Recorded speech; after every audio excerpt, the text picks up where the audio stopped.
97 ఎకరాలంటే 500 మీటర్ల దాకా విస్తరించారు అధ్యక్ష. బఫర్ జోన్ ఎంత తీసుకుంటున్నారు, అసలు ప్రాజెక్ట్ యొక్క ఆలోచన ఏంది, 1,50,000 కోట్ల, 5,000 కోట్ల, 4,000 కోట్ల బ్లాక్ లిస్ట్ చేసిన కంపెనీలకు ఎందుకు ఇస్తున్నారు, డిపిఆర్ లేకుండా ఈ హడావుడు ఎందుకు, ఇల్లెందుకు కూలుస్తున్నారు, మొత్తం ఒక గృహ మీద యాగం ఎందుకు చేస్తున్నారు, దయచేసి మంత్రి గారు సమాధానం చెప్పాలని కోరుతా ఉన్నది. సుధీర్ రెడ్డి గారు.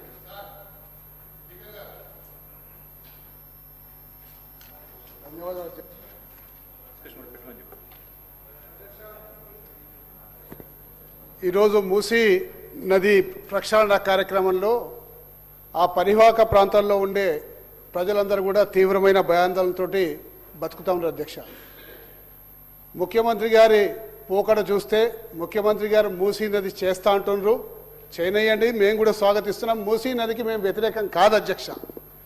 కానీ చాలా సందర్భాల్లో ముఖ్యమంత్రి గారు మేము మూసీ నది చేయబోతుంటుంటే బీఆర్ఎస్ పార్టీ అడ్డుపడుతుంది, బీఆర్ఎస్ పార్టీ చేయనిస్తలేదు, ఇదేనా వాళ్ళ పని అని చెప్పేసి అంటా ఉన్నారు అధ్యక్ష. మూసీ నది ప్రక్షాళన ప్రారంభమైందే బీఆర్ఎస్ పార్టీ ఆధ్వర్యంలో మా కేసీఆర్ గారి నాయకత్వంలో అని చెప్పేసి ఈ సందర్భంగా మనం చేసుకుంటున్నాం. వైఎస్ఆర్ మూసీ నదిలో 3 స్థాయిలు ఉంటాయి అధ్యక్ష. ప్రక్షాళన చేస్తాం 3 స్థాయిలు ఉంటాయి అధ్యక్ష. మొదటి స్థాయి మూసీ నదిలోకి ప్రవహిస్తున్న హైదరాబాద్లో ఉన్న సివేజ్ వాటర్ని అంతా కూడా వివిధ రకాలుగా వివిధ రూపాల్లో వివిధ ప్లేసెస్లో ఎస్టీపీలు పెట్టి శుద్ధి చేసి స్వచ్ఛమైన నీటిని మూసీ నదిలో వదిలే ప్రక్రియ మొదటి ప్రక్రియ అధ్యక్ష. ఆ మొదటి ప్రక్రియ 3,600 కోట్ల రూపాయలతోటి ఆ రోజు ముఖ్యమంత్రి గారు ప్రారంభించి 31 ఎస్టీపీల నిర్మాణం ఆ రోజు పెట్టింది అధ్యక్ష. దాని తర్వాత అవి 31 ఎస్టీపీలు దాదాపు 75% పూర్తి. సార్ షార్ట్ డిస్కషన్ పెట్టండి, అందులో కూడా పార్టిసిపేట్ చేస్తాం సార్. కానీ దీనికి క్వశ్చన్ కి సంబంధించిన వివరాలు చెప్పనియండి సార్ మమ్మల్ని. మాకు ఎప్పుడు సార్ మైకే అవకాశం ఎట్లా సార్, నాకు అర్థం కాదు.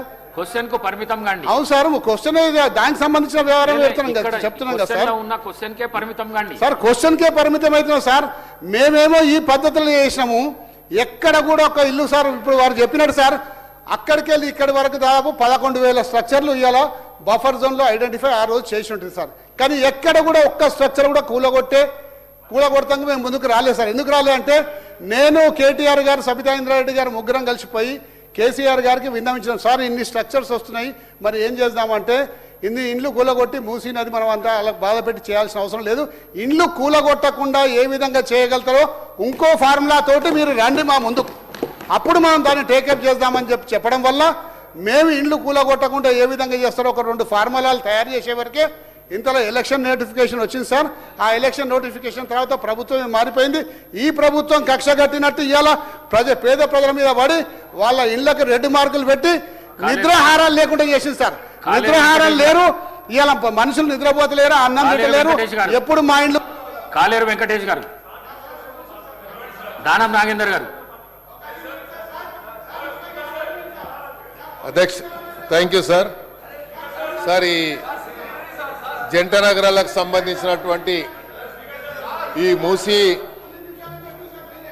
నదిని ప్రక్షాళన చేయాలన్నటువంటి కార్యక్రమాన్ని రాష్ట్ర ప్రభుత్వం తీసుకోవడం, హైదరాబాద్ సిటీకి ఒక ఫేస్గా వచ్చేటువంటి ఇది హైదరాబాద్ సిటీ గ్లోబల్ సిటీగా గుర్తింపు పొందుతున్నటువంటి ఈ సందర్భంలో ఇప్పుడే మేము చూసాం అధ్యక్ష మంత్రి గారు ఇచ్చినటువంటి సమాధానాన్ని. ప్రశ్న ఇందులో ఉన్న సార్ ఒక్క నిమిషం సార్. కేటీఆర్ గారు 1 మినిట్, సుధీర్ రెడ్డి గారు 1 మినిట్. ఇందులో ఉన్న ప్రశ్నకు పరిమితమై మాట్లాడితే ఇస్తా, కానీ ప్రసంగాలు చేస్తే మాత్రం 9 నిమిషాల్లో కంప్లీట్ కాదు. ఇస్తా, మాట్లాడండి. దానం నాగేందర్ గారు మాట్లాడండి. ఇస్తా దానం నాగేందర్ గారు మాట్లాడడానికి ఇస్తా. సార్ గతంలో ఇస్తాను.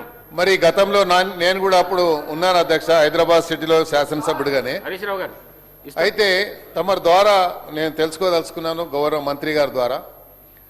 గతంలో కూడా సోషో ఎకనామిక్ సర్వే జరిగింది.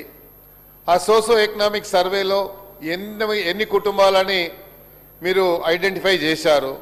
నాకున్న సమాచారం ప్రకారం అధ్యక్ష సుమారు 10,000 కుటుంబాలను ఆ రోజు సోషో ఎకనామిక్ సర్వే జరిగిన తర్వాత సుధీర్ రెడ్డి గారిని మరి మూసీ నది దాని బోర్డుకి చైర్మన్గా నియమించిన తర్వాత 10,000 మందికి అందులో కొంతమందికి సుమారుగా డబుల్ బెడ్రూమ్ ఇస్తామని చెప్పి వాళ్ళతో కన్సెంట్ కూడా తీసుకున్నారని. ఇప్పుడు వాళ్ళ వచ్చినటువంటి ఆన్సర్ క్వశ్చన్లు మాత్రము డిఫరెంట్గా ఉంటున్నారు. కాబట్టి మూసీ నదిని ప్రక్షాళన చేయాలని గౌరవ్ కేటీఆర్ గారు మంత్రిగా దాన్ని ఒక రూపకల్పన చేసిన తర్వాత మరి హైదరాబాద్ని సర్వతోముఖ అభివృద్ధి జరగాలన్నటువంటి ఆలోచనతో వారు ఒక యాక్షన్ ప్లాన్ తయారు చేశారు అధ్యక్ష.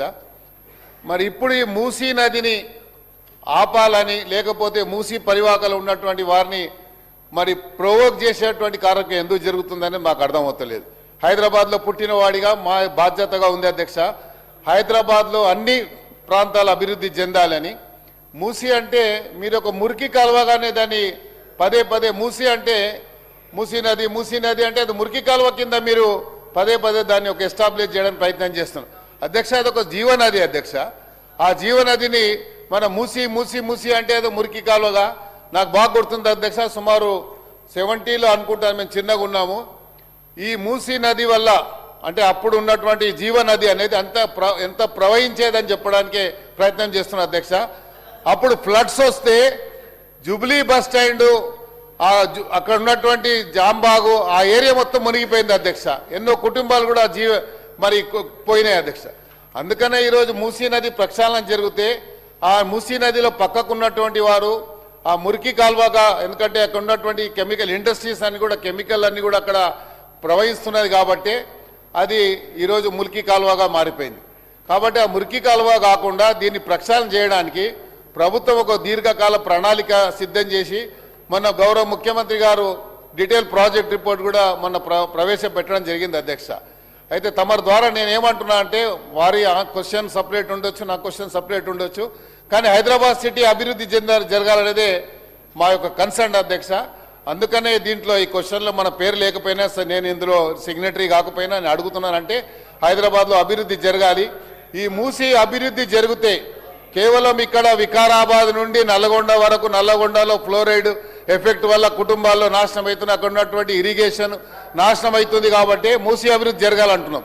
అయితే మూసీకి సంబంధించినటువంటి ఏదన్నా మీరు అంటే ఒక కన్స్ట్రక్టివ్ ఆలోచనతో అందరు ముందుకు రావాలని ఇర్రెస్పెక్ట్ ఆఫ్ అందరు కూడా పొలిటికల్ పార్టీస్ వాళ్ళు ఒక కన్స్ట్రక్టివ్ సజెషన్ ఇచ్చి ప్రభుత్వానికి సరైనటువంటి డైరెక్షన్ ఇవ్వాలని చెప్పి గౌరవ మంత్రి గారు డీటెయిల్ ప్రాజెక్ట్ రిపోర్ట్లో ఉన్నటువంటి ఎస్టిమేషన్ కాస్ట్ ఎంత అయింది, అక్కడ ఎన్ని కుటుంబాలు ఐడెంటిఫై చేశారో గతంలో కూడా సుధీర్ రెడ్డి గారు చైర్మన్ గా ఉన్నప్పుడు ఒక ట్రాక్ ఒకటి చేశారు అధ్యక్ష.